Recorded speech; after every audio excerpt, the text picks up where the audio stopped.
Hello, today is Thursday, August 5th, 2021. I'm Joe Schmidt from TC2, and this is Staying Connected. If you follow the news in the ICT space, you'll have seen two significant announcements by Lumen Technologies involving the planned sales of certain business segments.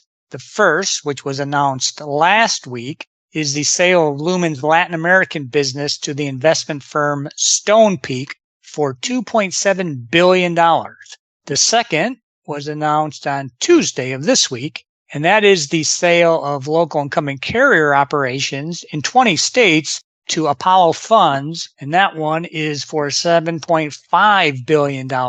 This is a big deal, and when a major ICT player like Lumen makes a Wall Street Journal-worthy announcement that impacts enterprises, well, we like to share our views. And to help me do that, on today's podcast, I'm joined by Jack Deal, one of TC2's managing directors, and Laura McDonald, a partner with LB3. Hey, Jack, we've talked about Lumen's image transformation in earlier podcasts. And now these transactions, they appear to be the first hint of, I guess, perhaps more substantial change.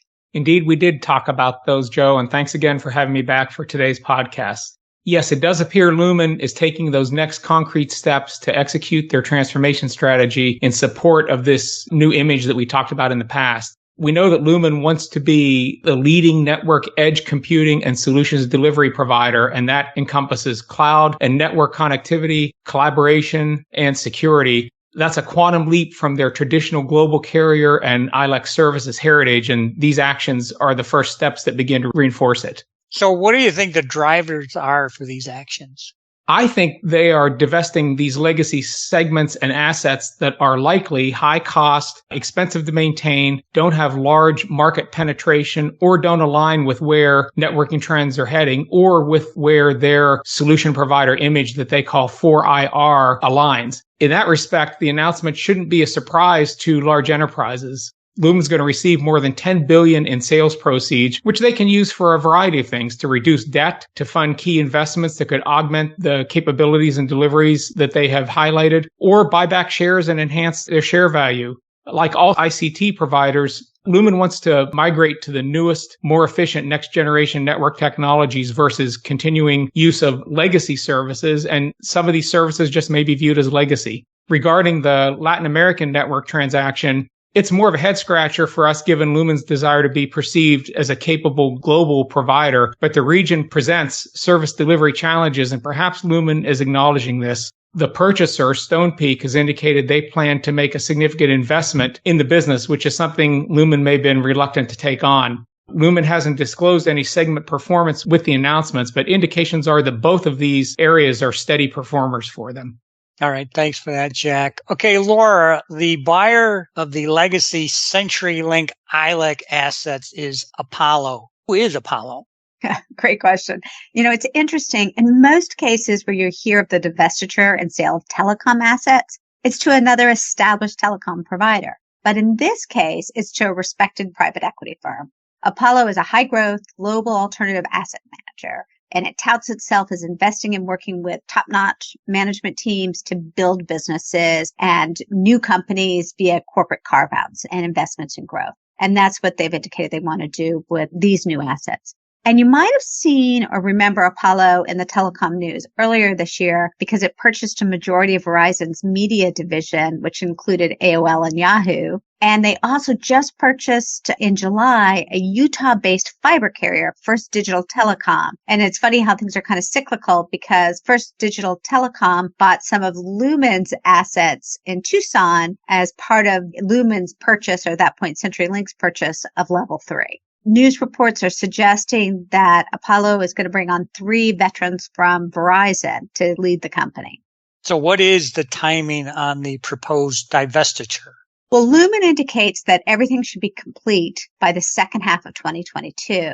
And I took a look at the purchase agreement, and it states that if the divestiture is not complete within 15 months after the date of purchase, then the deal could be terminated. Of course, there's a bunch of caveats and exceptions built into that. 15 months, that seems like a long time.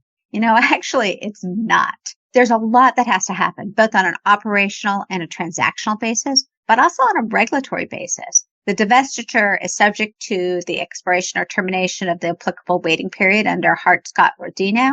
And there's also a sizable regulatory lift when you're transferring ILEC services or assets or telecom of any type. And it will require authorizations from the FCC and many of the state public service commissions. So, Laura, how will this impact enterprise customers who have service in these regions? Now, me personally, I'm hoping that Lumen sharpens its focus on enterprises and improves its contracting process, which historically has been arduous and time-consuming. I hear you on that, Joe. And yes, I hope so too. To answer your question, I'm going to give you the standard lawyer answer. It depends. First, an enterprise needs to determine what Lumen entity it's purchasing services from. This divestiture is only of ILEC assets, not CLEC assets. CLECs are competitive local exchange carriers, i.e. level 3. So if you're getting service from Lumen, the CLEC, it shouldn't impact you at all, at least for now. If an enterprise is getting services from ILEC, which is the incumbent local exchange carrier, Lumen states that everything's going to remain steady state until the actual transfer occurs. And I, again, looked at the purchase agreement, and it actually requires Lumen to use commercially reasonable efforts to preserve the nature and scope of the business relationships with enterprise customers. So in short, there should be no draconian impact for the next 15 months. And after that, I'm presuming that NewCo will want to keep the relationships. All right. So what should enterprise customers do? Well, as always, the best place to start is to know the facts, to gather the facts. So what are you purchasing from Lumen and where and from whom? Is it in one of the 20 states? If it's not in one of the 20 states, at least for the time being, you don't have to sweat it. If it is from the ILEC, then you need to start thinking about what is your next steps and how you use this to your strategic advantage. So you need to pull out your contracts. And this, because they're ILEC services in 20 states, you might not have a master. You may have 20 different contracts. So you need to pull those out for each state. You should check and see if the contract has a change of control or assignment clause. Most will. If they don't, there may be a tariff or service guide that governs. I hate to tell you this, though, for ILEC deals, most of the time, they're not the types of protections that you might get in a more robust contract requiring the assignee to have the requisite financial and technical backgrounds. So you might have it, but I wouldn't bet on that. You also need to reach out to your account rep and ask them what's going on. Right now, they don't really know that much. But you should stay in good contact, and they're going to want to stay in contact with you because they're worried about their jobs. If you use an aggregator, and this is where people might not be thinking, if you're using an aggregator to purchase some of these services in these states, you should reach out and make sure that the underlying provider isn't CenturyLink, because CenturyLink is throwing off their wholesale services as well. And then finally, be on the lookout for these regulatory developments. And you should get a letter from the new entity. Under applicable law, the telecommunications carriers that acquire through sale or transfer, either whole or part of another carrier's subscriber base, have certain obligations. And one is to notify those subscribers and to provide some basic information. All right. So, Jack, do you have anything to add to this? Well, Joe, large enterprises should note what Lumen isn't selling. They're retaining the legacy Quest ILEC footprint assets in 16 Western states, the old Joe Nacho Ride the Light territory, as well as their national fiber routes and CLEC networks. So no changes if you have locations in those geographies. One of Lumen's strengths has been their high level of on-net building penetration with fiber and Ethernet. It's a significant competitive advantage in terms of performance and deal economics. From a sourcing and management perspective, the Lumen transactions may open the window in your company for driving change. The timing might be right for abandoning legacy local voice infrastructure in the 20-state legacy CenturyLink territory in favor of, say, a UCaaS solution. For Latin America networks, the opportunity for selecting a best-of-breed regional WAN provider could be knocking on your door. So how does this impact Lumen and its path forward?